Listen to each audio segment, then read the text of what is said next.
నిన్న ఎల్లంపల్లిలో 16 గేట్లు ఎత్తిరు. సో గోదావరి వరద ఉధృతి పెరిగింది. సో దీంతో గేట్లు ఎత్తిరిగా ఇప్పుడు మేడిగడ్డ అవసరం లేకుండా పోయింది. ఎందుకంటే గోదావరి వరదే వస్తున్నదా, ఇంకా మేడిగడ్డ మళ్ళీ కింది నుంచి ఎత్తిపోసుడు దేనికి? ఎటొచ్చి ఇప్పుడు మేడిగడ్డ నుంచి ఎత్తిపోసినా ఎల్లంపల్లిలోనే పడతాయి, కానీ ఆ పైనుంచే గోదావరి వరద వస్తున్నది కదా ఎల్లంపల్లికి. ఇంకా మళ్ళీ ఈ నుంచి ఎత్తిపోసుడు ఎందుకు అవసరం లేదు. సో గతంలో కూడా అదే జరిగింది. ఈ నుంచి ఎత్తిపోసుడు, అవతల వరద రాగానే గేట్లు వదిలేసుడు, మళ్ళీ పోయి సముద్రంలో కలిపడు ఎత్తిపోసిన నీళ్ళని. సో ఇప్పుడు వర్షాలు పడుతుండడంతో, వరదలు వస్తుండడంతో ఎల్లంపల్లిలో నిన్న గురువారం సాయంత్రం 16 గేట్లు ఎత్తిన దృశ్యం కనబడుతున్నది. ఒడువని వాన. రాష్ట్ర వ్యాప్తంగా 2 రోజులుగా భారీ వర్షాలు, పొంగుతున్న వాగులు వంకలు, నిండు కుండల్లా చెరువులు, రిజర్వాయర్లలోకి భారీ వరద.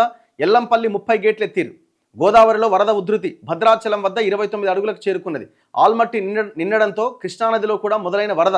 గురువారం శ్రీశైలం వైపుగా 1,00,000 క్యూసెక్కుల ప్రవాహమట. ఆనందంలో అన్నదాతలు. పొలం పనులు వేగవంతం. మరో 2 రోజులు భారీ వర్షాలు పడతాయట. మొత్తానికి రైతన్నలు ఊపిరి పీల్చుకున్నారు. జగిత్యాల జిల్లా ఇబ్రహీంపట్నంలో నీట మునిగిన పంట పొలాలు. ఇది ఇప్పుడు ఎల్లంపల్లి గేట్లు ఎత్తడంతో. ఇగో ఎల్లంపల్లి మళ్ళీ హిట్. రివర్స్ పంపింగ్ వాదన మళ్ళీ ఫెయిల్. నీళ్ళు ఎత్తిపోయకుండానే నిండిన శ్రీపాద ఎల్లంపల్లి. కడెం స్థానిక పరివాహక ప్రాంతం నుంచి 3.9 లక్షల క్యూసెక్కుల వరద వస్తున్నదట. ప్రభుత్వంలో సంబురం. ఇప్పుడు ఇంకా ఈ ఎల్నినో ఎఫెక్ట్తో కనుక వర్షాలు పడకపోయి ఉంటే ఇక మేడిగడ్డ టాపిక్ ఇంకా నడిచేది. ఏమై ఎత్తిపోయావని. ఈ 2-3 రోజులుగా పడుతున్న వర్షాలతో గోదావరి వరదతోటి ఎల్లంపల్లి నిండింది. మనం చూసినాం కదా లాస్ట్. ఇగో సో ఇప్పుడు ఈ కడెం ప్రాజెక్టు కూడా నిండు కుండలా ఉన్నది. ఈడ గేట్లు తీసిరు. 7.60 టీఎంసీల సామర్థ్యం గల కడెం ప్రాజెక్ట్ నిండి గేట్లు ఎత్తడంతో మళ్ళీ గోదావరి నుంచి ఎల్లంపల్లిలోకి వరద వస్తున్నది. ఈ శ్రీరామ్ సాగర్ ప్రాజెక్టు కూడా నిండింది ఆల్మోస్ట్. ఇది 90 టీఎంసీలు. ఇక్కడ నుంచి వరద వస్తున్నది. గోదావరి రివర్ పైన ఉన్నవన్నీ నిండుతున్నాయి. సో ఈ వరదతోటి శ్రీపాద ఎల్లంపల్లిలోకి నీళ్ళు వస్తున్నాయి. ఎల్లంపల్లి నిండింది. ఎల్లంపల్లి 20 టీఎంసీల సామర్థ్యం. అది నిండడంతో 2 పంపుల ద్వారా మిడ్ మానేర్లో నీళ్లు వచ్చేస్తున్నాయి. సో దీంతో మిగతా అన్ని ప్రాంతాలకు వాటర్ వచ్చేస్తున్నాయి. ఇంకోవైపున ఫ్లడ్ ఫ్లో కెనాల్ నుంచి వాటర్ మిడ్ మానేర్కి వెళ్తున్నాయి. సో ఇంకా వర్షాలు పడుతూనే ఉన్నాయి, పైన వరద వస్తూనే ఉన్నది. కాబట్టి ఇది అంతా సక్సెస్ అయింది. ఇది హిట్.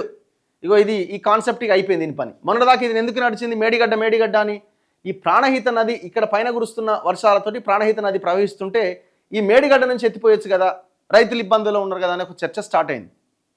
యాక్చువల్గా మరి ఒకవేళ అది బాగుంటే ఎత్తాల్సిందే, తప్పదు. కానీ అది కుంగిపోయింది, ఫ్యూచర్లో ఇబ్బంది అయ్యిద్ది అన్న దగ్గర ప్రభుత్వం NDSA రిపోర్ట్ ఇచ్చింది కదా అన్న దగ్గర ఆగిపోయింది.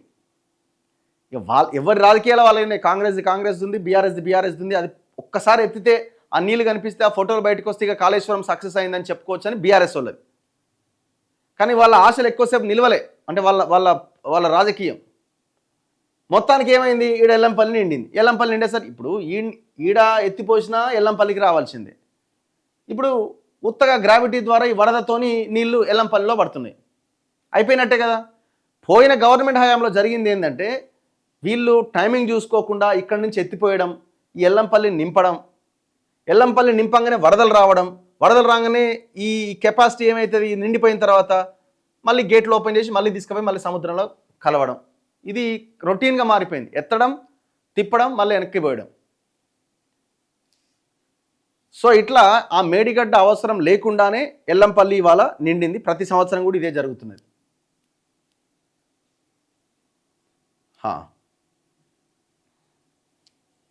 ఎల్నినో కరువు భయాలు నెలకొన్న వేళ తెలంగాణపై వరుణుడు కరుణించాడు. రాజధాని హైదరాబాద్ సహా రాష్ట్ర వ్యాప్తంగా 2 రోజులుగా విస్తారంగా వర్షాలు కురుస్తున్నాయి.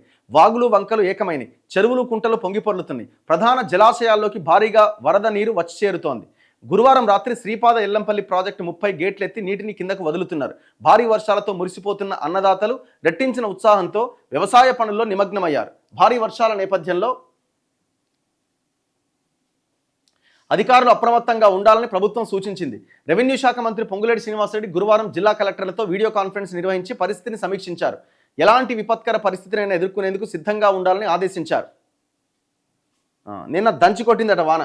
ఉమ్మడి కరీంనగర్ జిల్లాతో పాటు కొమరంభీం, ఆసిఫాబాద్, మంచిర్యాల జిల్లాలో గురువారం భారీ వర్షాలు పడ్డాయి.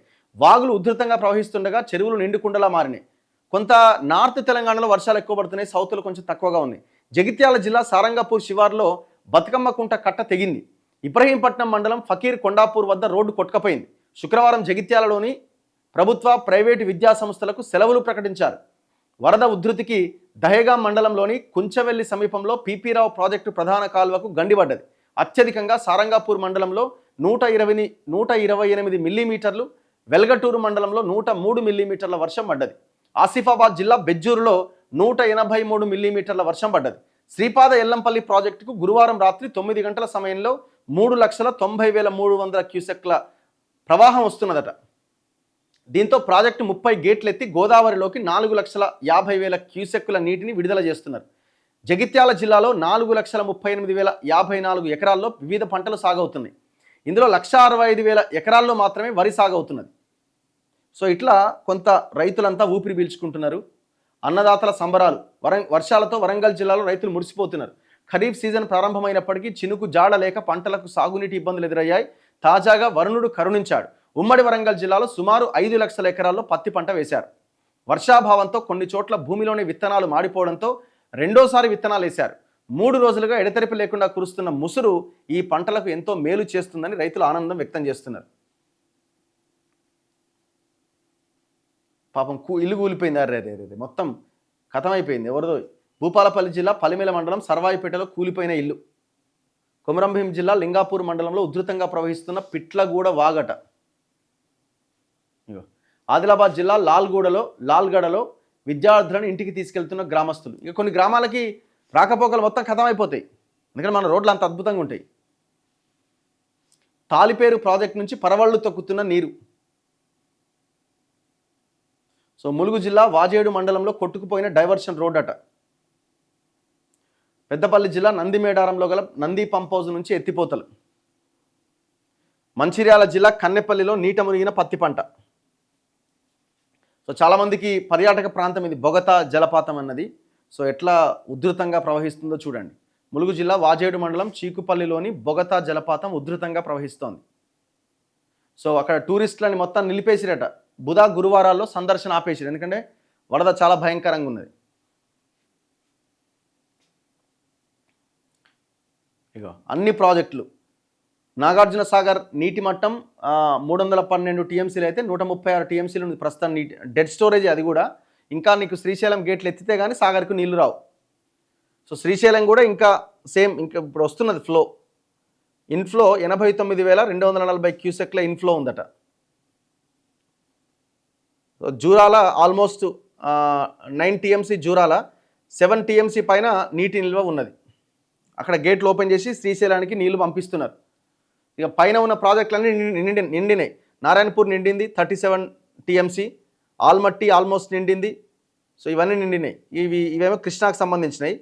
గోదావరి ప్రాజెక్టులు మిడ్మానేరుకు ఎల్లంపల్లి ద్వారా అండ్ ఫ్లడ్ ఫ్లో కెనాల్ ద్వారా నీళ్ళు వస్తున్నాయి. మిడ్మానేరు 27 టీఎంసీల కెపాసిటీ అయితే ప్రస్తుతం 9 టీఎంసీలు ఉందట. ఇన్ఫ్లో వస్తున్నది 17,242 క్యూసెక్ల ఇన్ఫ్లో ఉన్నది. ఇంకా అది కూడా నిండే అవకాశం ఉంది.